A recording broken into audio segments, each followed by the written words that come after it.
داسې زمانونو زموږ محدثینو دواړه ډیوټۍ کړې دي. یو یې امت ته د ایمانیاتو چې کوم روایات دی هغه رسولي دي، د وضو،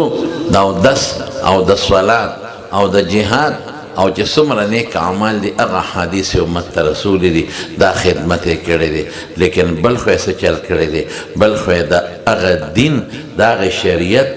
د هغې ډاکوانو نه، د هغې مارغانو نه، د هغې ټپوسانو نه چې زموږ دین ته تاوان رسوي حفاظت هم کړی دی. دې وجې نه امام بخاري د خپل کتاب اخیري کتاب له عنوان څه کېښود؟ کتاب الرد علی الجهمیه وغیرهم.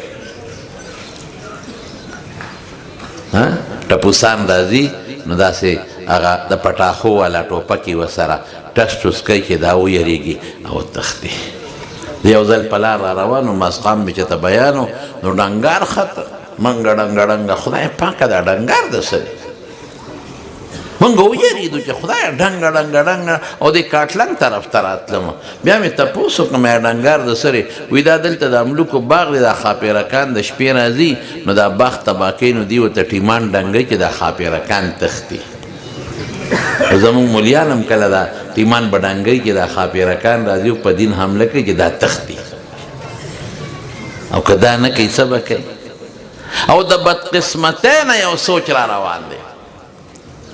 د حق او د باطل چې اصل جګړه درته وښیي، بنیاد درته ښیي، او د دې باطل نه به په څه ځان بچ کوي، او دا باطل چې پتا حمله کوي په کومه طریقه راځي پتا حمله کوي. د بنیاد د رسول الله مبارک زمانې نه واله تر اوسه پورې هغه څه شی دی؟ دارومدار د باطل یو په اتباع الهوا د خواهش اتباع ده، او حضور پاک پہ رد کړی دی په دې سړي. ګوره پیغمبر رد کړی دی، لا یؤمن احدکم حتی یکون هواه تبعا لما جئت به. خواهش پر دین تابع کې دوی د خواهش اتباع کوي. دویم څه دی؟ دویم تحسین الظن بالعقل. د شریعت مقابله کې عقلی خبره به درته کوي. اوس هم ډېر خلک په بخاري اعتراض کوي، وی دا عقل منی ایت بے عقله، اوس ته عقل نشته کنه. وی دا حدیث خو د قرآن سره دلته ټکراو دی، دا حدیث خو د بل حدیث سره ټکراو دی، دا زه څنګه ومنم؟ ته اوس عقل نه لاړې، ستا عقل ناقص دی، ټکراو نشته کنه، ته نه پوهېږې. د حدیث او د قرآن د بخاري ټکراو بالکل نشته، خو ته نه پوهېږې، تا ته پته نشته. او د حدیث او د حدیث منځ کې ټکراو نشته، خو ته نه پوهېږې، تا ته پته نشته. ظاهري تعارض ورته موږ وایو، ظاهري تعارض وي موږ دفع کوو، خبره خلاصه ده. هغې دپاره علما اصول ښولي دي، هغې ته قاعده ښولې ده، هغې دپاره موږ ته قاعده ښولې ده چې په دې طریقه به دفع کوي. دوه څیزونه زموږ د دین دارومدار دی چې دا یو دین کې نشته. دوه څیزونه په دې زموږ دین د ټولو دینونو نه جدا دی. دوه څیزونه څه دي؟ یو سند څنګه شیخ صاحب تاسو ته وایي، یو اصول فقه. دا دوه څیزونه دي. ورادش یهودي کینه و چې دا کم په بانګې دهل زموږ مخالفت کوي، وایي د موسی علیه السلام یو قول د ځان نه شروع کا او موسی علیه السلام پورې په سند ماته وښایه چې ما د فلان کین هغه د فلان کین هغه د فلان کین هغه د فلان کین هغه د فلان کین هغه د موسی علیه السلام نه اورېدې وښایه. او یو پوپان چې دا غټ پوپ موجود دی په روم کې، رومیه کې، اټلي کې، راوله ورته وایي د عیسی علیه السلام یو قول ما ته په سند بیان کا چې تا د فلان کین هغه د فلان کین هغه د فلان کین او هغه د عیسی علیه السلام نه اورېدې وښایه. قسم په خدای که 100 کاله کې هم درته وښایي. او که زما د یو ورکوټي طالب نه تپوس وکړو چې د رسول الله مبارک یو قول ماته وښایه چې تا ته په سند رسېدلي، ابو یو یادی که 100 یادی که 1000 یادی که لاک یادی، څومره یادی؟ راشه چې درته اوس بیان کوم چې ما د فلان کین هغه د فلان کین هغه د فلان کین هغه د فلان کین هغه د رسول الله مبارک نه اورېدلی. دا ما سره موجود دی چې دا فلان کې کله پیدا دی او کله وفات دی د هر استاد ریکارډ ما سره پروت دی چې پلان کې استاد کله پیدا کله وفات دی کم خوا د سفر کړی دی کم خوا نه دی کړی د حافظه څنګه و څنګه نه ده د دیانت څنګه و څنګه نو د مروت خو که خراب و د حافظه ځوانۍ کې څنګه و بوډاوالي کې څنګه و دومره موږ سره د خپل نیکه او د قرن که حالات محفوظ نه دي پراته څومره چې موږ سره د دې سند کې چې کوم استادان دي د هغې حالات موږ سره محفوظ پراته دي الحمدلله هسې وړه خبره نه منګړه چې نه دی دې له ډېرې زیاتې خوارۍ شوي اوس به یو سړی ډز راپابسي دا حدیث خو نه منم دا نشته یو خو ماله دا ډېر قار را دی چې دا حدیث نشته نو قمقله تا ته نه دی معلوم نو تا ته به یو شی نه معلوم نو نفس الامر کې به وینه تا ته نه دی معلوم او زر به وایي دا حدیث منګړه صیبه خدای ته وګوره دا ته څه کې ته دومره ډاډه شوې او زر به وایي دا حدیث ضعیف نو صیبه زمونږ پښتانه خو د ضعیف هغه پښتو معنا اخلي چې کمزوري ته ویلې کېږي د ضعیف چې خپل کوم احکامات دي د هغې نه خو نه دي خبر چې کوم ځای کې پس حدیث ضعیف باندې عمل جایز دی کولی شي په کوم ځای کې پې نه شي کولی نو یو زمونږ الحمدلله دارومدار په چا دی ووایه په سند په چا سند پېژنې څه ته ویلې کېږي دغه کړی د استادانو ته چې زمانه واله د رسول الله صلی الله علیه وسلم پورې دی او دویم څه شی دی دویم دارومدار په څه دی هغه په اصول فقه دا زمونږ د دین یو امتیازي حیثیت دی هر ملک له قانون شته هر مذهب له قانون شته هر فرقه و طائفه له یو قانون شته بې د قانون نه ژوند نه تېرېږي او بغیر د قانون نه نظام نه چلېږي قانون به خامخی خو د قانون به ماته چېته پیدا نه کړي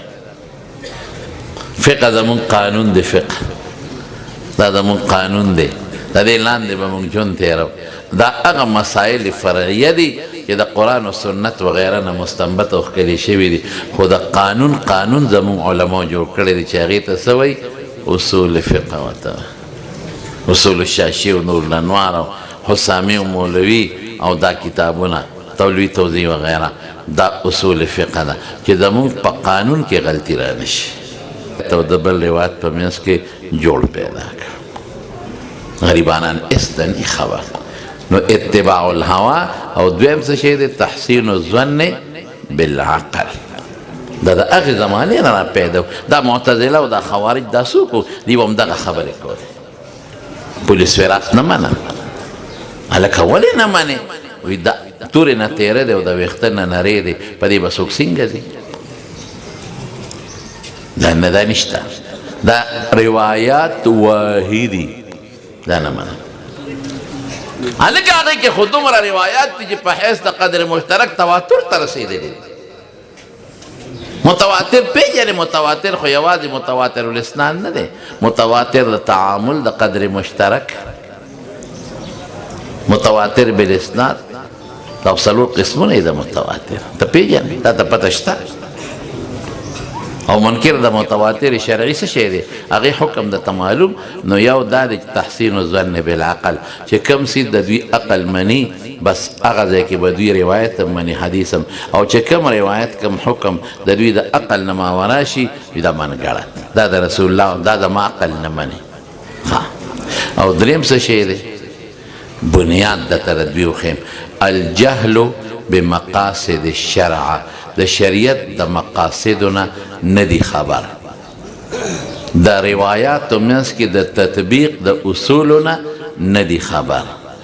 پته م ورته نشته زر به راباندې سوال کوي دا خو د بخاري روایت دی او تاسو وایي اصح الکتب یو مثال در کوم بعد کتاب الله یاد بعد کتب الله تحت ادیم السماء الصحیح للامام البخاري هلکه دا منې که نه منې او دا خو منم ولې دا بخاري په دې حدیث عمل نه کوي بدلته ورته ته سټ کرے یاره څوک امام صاحب ویلی دی امام صاحب د حدیث نه اوچت کړه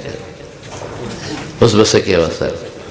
نو تا ته پته نشته چې د حدیث د عمل معیار دپاره او د حدیث بیا ترجیح دپاره یوازې صحت د حدیث نه دی که صرف صحت معیار شنو د بخاری روایت باندې بزا عمل کوم. اسی تاسو نو تاسو کوم بخاری کې جو څومره روایت دي په دې ټولو د احمد ابن حنبل عمل نشته، په بعضو د امام مالک عمل نشته، په بعضو د امام ابو حنیفه رحمت الله علیه نشته، په بعضو د شافعی رحمت الله علیه نشته، په بعضو د اسحاق نشته، په بعضو د داوود ظاهری نشته، او چې دا څوک اعتراض کوي په بعضو ردی عمل نشته. د ترجیح ډیر وجوهات دي، محرم او مبیح دی، یو محرم دی او بل مبیح دی. زه به هغه محرم د ترجیح ورکوم چې صحیح وي، اگر که د بخاري نه او د مسند احمد ولې نه دی.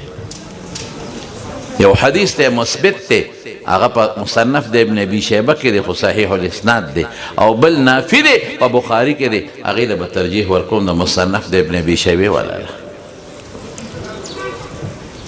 یو حدیث دی اوفق بالقرآن دی،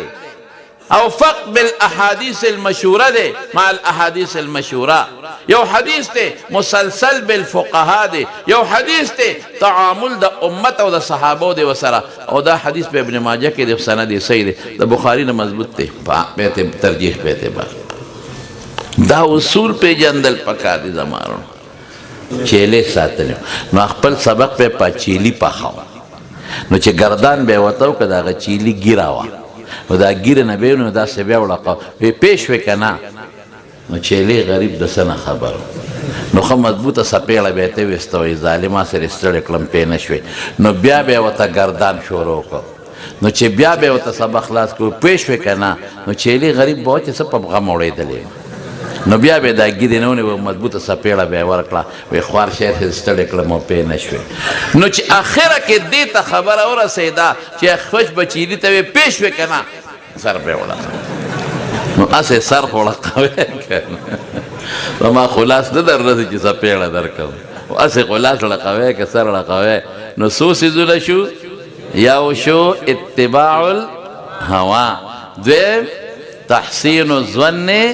بالعقل، او دریم څه شی شو؟ الجهل بمقاصد الشرع. دا د دې باطلو فرقو د گمراهۍ مضبوط اصول دي. اوس به دین د دې خلکو نه محفوظ ساتئ که به نه ساتئ؟ که امام بخاري په معتزله رد نه وی کړی، په جهمیه رد نه وی کړی، په مرجعه رد نه وی کړی، نن به زموږ دین دړې وړې به نه یوازې هغه ملا ښه سړی نه دی چې دی په ګوټ کې ناست یو تسبیح اړی وایي دا ډېر ښه سړی دی، او څوک پکې وایي دا ډېر ښه سړی دی، نه نه چا په ښه کې ګوتې وي او نه نه چا په بدو کې ګوتې وي. مې دا هېڅ ښه سړی نه دی. دا هغه یو سړی وایي زما پیر ډېر نیک سړی دی، مې ولې وایي خپل خواهش یې د خدای دپاره قربان کړی دی، وعدې نه دی کړی. زما پیر صاحب ډېر ښه سړی دی، وعدې نه دی کړی او د خدای دپاره خپل خواهش قربان کړی دی، او ټول عمر د خدای عبادت کوي. مې پیر صاحب بیا ولټوه ناجوړه دی، ښه سړی نه دی، ناجوړه بیمار دی غریب. چې دی جوړ وي دی د پیغمبر مبارک نه غټ پیر دی. رسول الله مبارک واده کوي، حضرت ابوبکر کوي او حضرت عمر کوي او صحابه کرام کوي، او پیغمبر مبارک خو دومره سخت انکار کړی دی چې کم سړي وس کېږي او طاقت کېږي او دی واده ونه کړي، خو دی داسې داسې او ته خپل پیر صاحب صفت کوي چې واده نه دی کړی. واده خو ضروري دی او ملا له خو بالکل واده ضروري دی. دی وی بچے دو ہی اچھے، بچے دو بچے ہوئے خدی زسویم زیم عالم بچے اور حافظ بچے جتنے زیادہ اتنے اچھے. او زخو خپلو طالبانو تیم چه گوره نان سٹاپ، نان سٹاپ پی جنے او گوره جلنده ملنده با پکی نوے نان سٹاپ خلیر بچی روڑے الحمدللہ. اسم دا خلق پا بچو علم نکی تاسوی روڑے چه خدای پاک علماء و طالبان و حافظان زیاد کی کرد.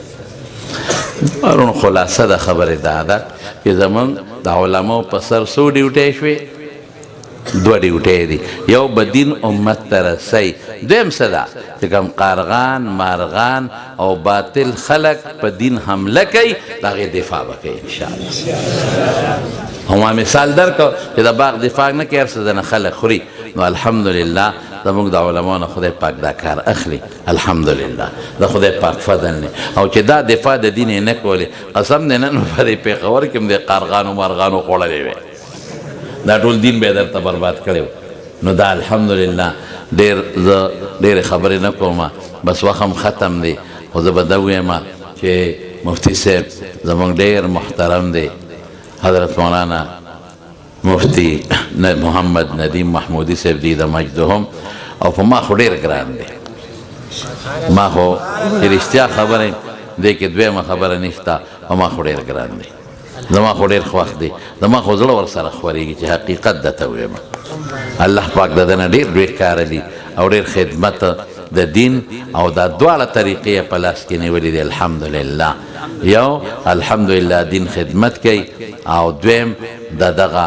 باطلو قارغانو مرغانو چې دا په دین حملې کوي نو د هغې دفاع کوي